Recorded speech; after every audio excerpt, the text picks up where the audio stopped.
کہ کبھی بھی اللہ سبحانہ تعالیٰ کی نافرمانی نہ کرنا، کیونکہ جو علم ہے وہ اللہ سبحانہ تعالیٰ کا نور ہے، اور اگر تم اللہ سبحانہ تعالیٰ کی نافرمانی کرو گے تو اللہ سبحانہ تعالیٰ وہ نور تم سے چھین لے گا۔ اور اسٹوڈنٹس نے دیکھا کہ امام شافعی کے ساتھ پڑھ کر ہماری جو غلطیاں ہیں وہ بہتر ہو رہی ہیں۔ ایسی شخصیات ہیں جو ہماری ہسٹری میں گزری ہیں، جنہوں نے اللہ سبحانہ تعالیٰ کے دین کے لیے کام کیا ہے، نہ صرف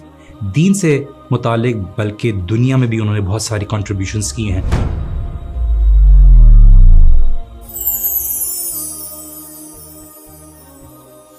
بسم اللہ الرحمن الرحیم، السلام علیکم ورحمۃ اللہ وبرکاتہ۔ Welcome to season 2 of tales of faith. ہم نے لاسٹ ایئر یہ سیریز کا آغاز کیا تھا فیمس پرسنالٹیز کے متعلق، تاکہ ہم لوگوں کو انسپائر کر سکیں، لوگوں کو یہ انفارمیشن دے سکیں کہ ایسی شخصیات ہیں جو ہماری ہسٹری میں گزری ہیں، جنہوں نے اللہ سبحانہ و تعالیٰ کے دین کے لیے کام کیا ہے، نہ صرف دین سے متعلق بلکہ دنیا میں بھی انہوں نے بہت ساری کنٹریبیوشنز کی ہیں۔ ہم نے امام ابو حنیفہ رحمہ اللہ کے متعلق زندگی میں کچھ ہائی لائٹس پیش کی، ان کی میگنیفیسنٹ پرسنالٹی کے متعلق بات کی، اور آج ہم ایک نئی پرسنالٹی کے متعلق بات کرنے جا رہے ہیں جن کے بارے میں شاید انڈو پاک میں اتنا زیادہ ذکر نہیں کیا جاتا، لیکن ان کی کنٹریبیوشنز اتنی ہیں، ان کی زندگی میں ایک میگنیفیسنس اتنی ہے جس کا ذکر کرنا طالب العلم کے سامنے اور عوام الناس کے سامنے بہت ضروری ہے۔ اور آج ہم بات کر رہے ہیں امام شافعی کے متعلق۔ امام شافعی کی زندگی کے متعلق اگر آپ دیکھیں تو جب ان کو بچپنے سے آپ ریڈ کریں، ان کے بارے میں دیکھیں، ان کی پرسنالٹی کے متعلق دیکھیں، تو آپ حیران ہو جاتے ہیں کہ اللہ سبحانہ و تعالیٰ نے شاید ان کو دین کے کام کے لیے چن لیا تھا۔ اور یہ ساری پرسنالٹیز، ہم جتنے بھی امامس کے متعلق بات کر رہے ہیں، ہمیں یہ بات ان کے بارے میں پتہ چلتی ہے، ان کی گریٹنس پتہ چلتی ہے کہ وہ انسان ہوتے ہوئے، ایک عام آدمی ہوتے ہوئے، انہوں نے کس طرح سے اسٹرگل کی، انہوں نے کس طرح سے محنت کی، کس طرح سے قربانیاں دیں، اور کس طرح سے اللہ سبحانہ و تعالیٰ نے ان کو اس مقام میں پہنچایا۔ جب ہم امام شافعی کے متعلق بات کرتے ہیں تو اللہ سبحانہ و تعالیٰ نے امام شافعی کو ایک بہت ہی اچھا گفٹ دیا تھا، فوٹوگرافک میموری سے ریلیٹڈ، کہ اگر اللہ سبحانہ و تعالیٰ کی قدرت یہ تھی کہ اگر امام شافعی اگر کوئی کتاب پڑھتے تو ان کے بارے میں کہا جاتا ہے کہ امام شافعی خود فرماتے ہیں کہ اگر میں کتاب پڑھتا اور مجھے ایک پیج کو پڑھنا پڑتا تو میں دوسرے پیج کو کپڑے سے چھپاتا، کیونکہ مجھے نظر پڑتے ہی وہ پیج یاد ہو جاتا۔ اور ان کے متعلق، ان کی جرنی سے متعلق جو ہم بات کرتے ہیں، ہم سائیڈ لائن کیسے کر سکتے ہیں جب ان کی والدہ جو انہوں نے کنٹریبیوشنز کی، کہ ان کو یہ نہیں پتہ ہوتا تھا کہ اگلے دن اور آج کے دن ہم رات تک کیا کھائیں گے، لیکن کسی نہ کسی طرح سے ان کی والدہ نے جس طرح سے محنت کی، قربانیاں دیں، تاکہ وہ اپنے بیٹے کو دین کے لیے بیسکلی ڈیڈیکیٹ کر سکے۔ امام شافعی from a very early age was very talented, اور وہ غزہ میں پیدا ہوئے تھے 150 AH میں، اور اگر ہم ہسٹری کو یاد رکھیں تو 150 AH وہ ڈیٹ ہے، وہ سال ہے جب امام ابو حنیفہ رحمہ اللہ کا انتقال ہوا۔ اور کچھ لوگ یہ تک کہتے ہیں کہ جب امام ابو حنیفہ رحمہ اللہ کا انتقال ہوا تو اسی دن امام شافعی پیدا ہوئے۔ اور اللہ سبحانہ و تعالیٰ کا یہ اس امت کے اوپر قرض ہے کہ بار بار ایسے مجدد، ایسے اسکالرز، ایسے امامز ہمیں پرووائڈ کرتے گئے، تاکہ اللہ سبحانہ و تعالیٰ کے دین کو رینیو کیا جاتا رہے، لوگوں تک اس کو ریفریش کیا جاتا رہے، اور لوگوں تک اس کی تعلیم پہنچتی رہے۔ اگر ہم امام شافعی کی لینیج، نسب کے بارے میں بات کرتے ہیں تو یہ بہت امپورٹنٹ ہے کہ ہم یہ دیکھیں کہ امام شافعی تمام اماموں میں سے بہت ہی رچ لینیت سے بلانگ کرتے تھے۔ ان کے جو گریٹ گرینڈ فادر تھے وہ رسول اللہ صلی اللہ علیہ وسلم کے خالی صحابہ بھی نہیں تھے، بلکہ ان صحابہ میں سے تھے جن کے متعلق کہا جاتا ہے کہ دور سے وہ رسول اللہ صلی اللہ علیہ وسلم سے مشابہت رکھتے تھے، ریزمبلنس رکھتے تھے۔ اور اس کے بعد جو ان کی کنٹریبیوشنز تھی اللہ کے رسول صلی اللہ علیہ وسلم کے ساتھ، اور ایونچولی وہ ٹائم اور وہ لینیج، کیونکہ رسول اللہ صلی اللہ علیہ وسلم جو بنو ہاشم ٹرائب کے ساتھ بلانگ کرتے تھے، جو ان کا ایک اگر ہسٹوریکل ریکارڈ میں آپ دیکھیے جو کنٹریبیوشنز ہیں، اور جس طرح سے قریش ایک بیسکلی پرسنالٹی ہے جن کے متعلق ان کے گریٹ عبد المناف اور اس طرح کے گریٹ گرینڈ فادرز کے بارے میں بات کی جاتی ہے۔ اور ہم ہسٹوریکل اسپیکٹ اس لیے یہاں پہ ذکر کر رہے ہیں تاکہ ہمیں پتہ رہے کہ امام شافعی کتنی رچ لینیج سے بلانگ کرتے تھے، کیونکہ ان کے جو گریٹ گرینڈ فادر رسول اللہ صلی اللہ علیہ وسلم کے بارے میں بھی یہ کہا جاتا ہے جو قریش تھے کہ ان کی جو وفات ہوئی تھی وہ غزہ میں ہوئی تھی، اور غزہ ایک بہت ہی پرومیننٹ لینڈ ہے، اور آج ہم جانتے ہیں کہ غزہ کی کیا اہمیت ہے اسلام سے ریلیٹڈ. سو ان کی جو والدہ تھیں جن کا نام تھا فاطمہ، انہوں نے دوسری شادی نہیں کی تھی ان کے فادر کی ڈیتھ کے بعد. جو محمد ابن ادریس ہیں امام شافعی کے متعلق جو ہے ان کے فادر کی ڈیتھ ہو گئی تھی، اور ان کی والدہ نے یہ عہد کیا تھا کہ میں اپنے بچے کو علم سکھانا چاہتی ہوں تاکہ یہ اللہ سبحانہ و تعالیٰ کے دین کا کام کرے. اور ان کی ڈیڈیکیشن اتنی تھی کہ یہ جگہ جگہ جا کر جہاں پر انک بچ جاتی، کہ ان کے پاس اتنے پیسے بھی نہیں تھے کہ یہ کوئی لکھائی کی چیز خرید سکیں یا انک خرید سکیں، اور ان کے پاس کھانے کے لیے بھی پورے پیسے نہیں ہوتے تھے، لیکن انہوں نے اپنی چھوٹی سی ارلی ایج میں جو اپنے بچے کے لیے اس طرح سے قربانیاں دیں. گورنمنٹ آفیشلس کے پاس جا کے جب ان کے پاس انک بچ جاتی ان سے مانگا گیا، ان سے پینز مانگے گئے، ان سے رائٹنگ ریسورسز مانگی گئی. یہ سب اس لیے کیا گیا تاکہ اپنے بچے کی جو ذہانت ہے، اپنے بچے کا جو علم ہے اس کو آگے بڑھایا جا سکے. اور امام شافعی کے متعلق یہ کہا جاتا ہے کہ بائی دی ایج آف 6 یا 7 ایئرز اولڈ انہوں نے پورا قرآن میمورائز کر لیا تھا. اور ایک مزیدار واقعہ ہم جم کر کے امام شافعی کے متعلق بیان کرتے ہیں کہ امام شافعی اپنی ایج کے متعلق بتانا پسند نہیں کرتے تھے، اور اس کی وجہ یہ ہے کہ جب بھی کوئی ان سے پوچھتا کہ آپ کی عمر کیا ہے تو امام شافعی بولتے تھے کہ you need to mind your own business, آپ اپنے کام سے کام رکھیں. کیونکہ ان کا بیسکلی کام یہ تھا، کہنا یہ تھا کہ جب انسان کو یہ بات پتہ چل جاتی ہے کہ دوسرے سامنے کی عمر کم ہے تو جو عمر میں بڑے لوگ ہوتے ہیں وہ آپ کو ڈی ویلیو کرنا شروع کر دیتے ہیں، اور جو لوگ آپ سے عمر میں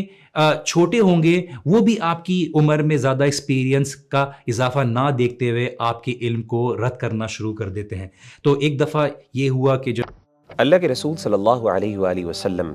کے پیارے صحابی سیدنا ابو طلحہ الانصاری رضی اللہ تعالیٰ عنہ کے پاس ایک بہت خوبصورت باغ تھا جس کے اندر ایک کنواں جس کا نام بیر روحا تھا.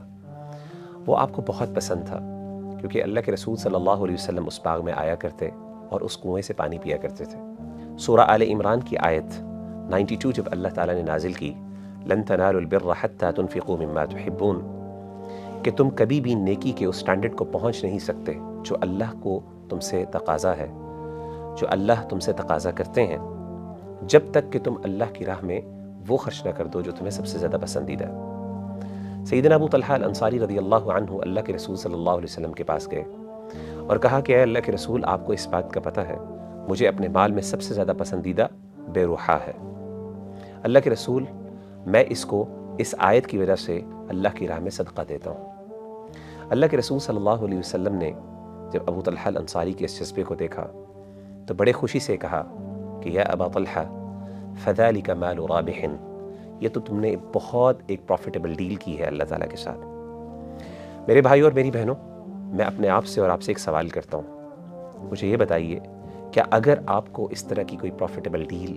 ملے تو کیا آپ اس کو لینا پسند کریں گے؟ اگر ہاں تو آئیے میرے پاس ایک آپ کے لیے پروفیٹیبل ڈیل ہے. رمضان المبارک کہ جس میں آپ کو پتہ ہے کہ اللہ تعالیٰ ہر نیکی کا ریوارڈ ملٹیپلائی کر دیتے ہیں، اس رمضان میں میری طرف سے آپ کے لیے پروفیٹیبل ڈیل یہ ہے کہ آپ اپنا پسندیدہ مال اللہ کی راہ میں خرچ کریں اور یوتھ کلب کو سپورٹ کریں. جیسا کہ آپ کو پتہ ہے کہ یوتھ کلب الحمدللہ اپنے کانٹینٹ کے تھرو آن لائن ملینز کو ریچ کر رہا ہے، اور اسی طریقے سے ہم یونیورسٹیز کے اندر جاتے ہیں، ٹاکس دیتے ہیں، کاؤنسلنگ سیشنز لیتے ہیں، اور اس کے ساتھ ساتھ اپنی ورک شاپس کے تھرو اللہ کا دین یوتھ تک پہنچاتے ہیں اور ان کی پرابلمس کی ان کو سولوشنز پرووائڈ کرتے ہیں. اس کار خیر کو کنٹینیو کرنے کے لیے ہمیں آپ کے سپورٹ کی ضرورت ہے. تو دس از مائی پروفیٹیبل ڈیل فار یو. رمضان کے اندر خاص طور پہ آئیے اپنی کنٹریبیوشنز کے ساتھ ہمیں سپورٹ کیجیے. السلام علیکم ورحمۃ اللہ وبرکاتہ.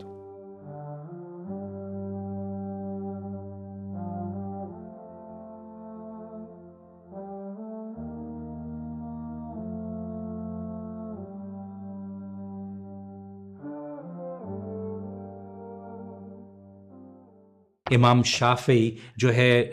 فاسٹنگ کے ایشوز کے بارے میں بتا رہے تھے اور لوگوں کو پڑھا رہے تھے اور ساتھ میں پانی بھی پی رہے تھے، تو جو طلباء تھے انہوں نے حیرت کا اندازہ کیا، کہ انکشاف کیا کہ آپ رمضان کا مہینہ ہے اور آپ پانی بھی پی رہے ہیں، اور ہمیں جو ہے آپ رمضان کے روزے کی مسائل اور ان کے جو تمام ایشوز ہیں اس کے متعلق آپ پڑھا بھی رہے ہیں۔ تو امام شافعی مسکراتے ہوئے یہ کہنے لگے، کیونکہ میں ابھی بلوغت کی عمر میں پہنچا ہی نہیں ہوں کہ میں آپ کو، کہ میرے پر جو رمضان کے روزے ہیں وہ فرض ہوں، اور میں آپ کو پڑھانے کے لیے جو محنت کرتا ہوں، گرمی کی شدت اتنی ہے کہ مجھے پیاس لگنا شروع ہو جاتی ہے۔ تو امیجن کریں کہ امام شافعی at a very early age اتنے نالجبل تھے، اتنے میگنیفیسنٹ تھے کہ انہوں نے صرف اور صرف کچھ دنوں میں اباؤٹ 7 اور ودن 15 days انہوں نے موطا امام مالک یاد کر لی تھی، اور امام مالک کی موطا یاد کرنے سے متعلق صرف ان کی کوشش اور انسپریشن یہی تھی کہ ان کو جب اپنے ٹیچرز کے پاس پڑھنے کے لیے وہ انسپریشن نہیں رہی، وہ موٹیویشن نہیں رہی، because he knew more than his teachers, ان کو اپنی ٹیچر سے زیادہ جانتے تھے۔ تو جب انہوں نے اپنی ٹیچرس کے متعلق کمپلین کی اپنی والدہ سے، تو لوگوں نے ان کو بتایا کہ آپ امام مالک کے پاس جا کے پڑھیں، بیکاز اس زمانے میں امام مالک جو تھے وہ نہایت ہی پرومیننٹ تھے ود ریگارڈس ٹو نالج، اور ان کی والدہ نے بڑی کوشش کر کے جو گورنر مکہ سے اور وہاں کے بہت بڑے مفتی تھے ان سے لیٹر لکھوا کر امام مالک کے پاس پہنچایا، اور امام مالک کے دروازے پر مدینہ کے گورنر پہنچے، خاص طور سے سورس امام شافعی کے لیے لے کر، اور امام شافعی سائڈ میں کھڑے ہوئے تھے، اور امام مالک was very strict with regards to, ہم ان شاء اللہ تعالیٰ امام مالک کی پرسنالٹی کے متعلق بھی پڑھیں گے۔ امام مالک was very strict for the fact کہ آپ یہ جو تعلقات ہیں، سورسز ہیں، یہ علم کے ذریعے کے لیے استعمال نہ کریں، بیکاز بہت سارے گورنرز اپروچ کرتے، بہت سارے اتھارٹی والے اپروچ کرتے، اور امام مالک ان کو گھاس بھی نہیں ڈالتے تھے اور ان کو لفٹ بھی نہیں کراتے تھے، بولتے تھے کہ دین اس چیز کا نام نہیں ہے، دین تعلقات اور ریسورسز کی بنا پر نہیں ہے، دین کے لیے انسان کی اپنی پیاس ہونی چاہیے۔ تو جب وہ لیٹر لے کے آیا گیا تو انہوں نے یہ بتایا کہ دیکھیے جو گورنر تھے انہوں نے بولا کہ یہ جو امام شافعی ہیں جن کا نام ہے محمد ابن ادریس، یہ بیسکلی جو ہے بہت نالجبل ہیں، بہت ٹیلنٹڈ ہیں، یہ سید ہیں، یہ رسول اللہ صلی اللہ علیہ وسلم کی فیملی سے بلانگ کرتے ہیں، قریشی ہیں۔ تو امام مالک نے وہ پیپر لیا، وہ لیٹر لیا اور اس کو کرمبل کر دیا، اس کو جو ہے پھاڑنے کے متعلق جو ان کو کہتے ہیں کہ جانا کہ اس کو کر کے سائڈ میں پھینک دیا، اور انہوں نے کہا کہ کیا اب دین اسی تعلق کا نام رہ گیا ہے کہ اب لوگ اپنی پہچان، اپنے ریسورسز، اپنی لنکس کے ذریعے دین کا علم سکھانے کی بات کریں گے، نہ یہ کہ ان کے اندر محبت کتنی ہے دین کی۔ اس میں گورنر واپس چلا گیا تو امام شافعی خود گھر کے اندر داخل ہوئے اور انہوں نے بتایا کہ یا امام میں قریشی ہوں اور میں آپ کے سے دین پڑھنے کے لیے آیا ہوں،